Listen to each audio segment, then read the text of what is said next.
So, for my project, I did a duck floating on the ocean, but I did a rubber ducky, and I had to simulate the buoyancy and forces to get it to move along the ocean. So now we'll see some attempts at that. I started by having problems with the buoyancy, so he kind of slipped through. Then I worked on the forces.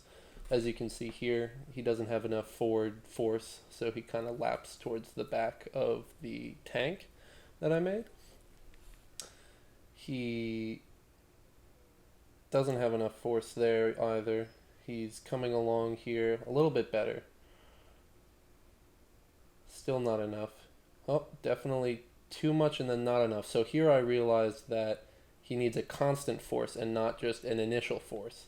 So I just turned on constant force and it was too much. So, oh, this looks more promising. Here we go. But he's spinning and flying off to the side, and that's not great. So I figured out how to clamp his rotation, and he fell through the water at the end there.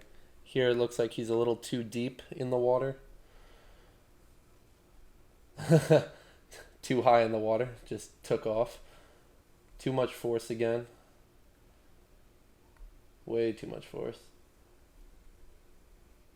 And this looks pretty good, not gonna lie.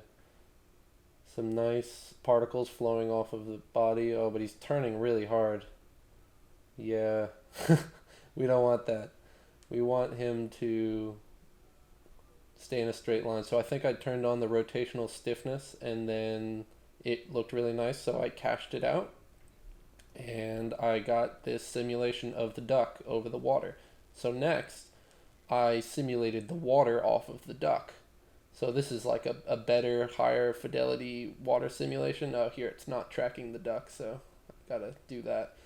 But it's like a higher fidelity water simulation that's based off of the duck so that it's running less simulations at the same time and you get a nicer result. Um, yeah, there's a nice spread there. And here I'm working with I put all the parameters, I wrote these out on the left side of each of my little flip books here so that you can see what I'm doing. This is the whitewater simulation that I did. This is a little separate. It's simulating on the surface of the water using the acceleration of the particles to emit and figure out where it should be emitting. So I'm playing with here on the left. You might be able to see foam, spray, bubbles, different aging amounts. And this is what I have so far for the final render. But I'd really like to expand on it to make it one, a full ocean, and two, a higher quality, if that makes sense. I'd like to add spray, which is a major thing, and then also higher quality foam, because I believe that what I have right now isn't quite the right foam. Here are my passes.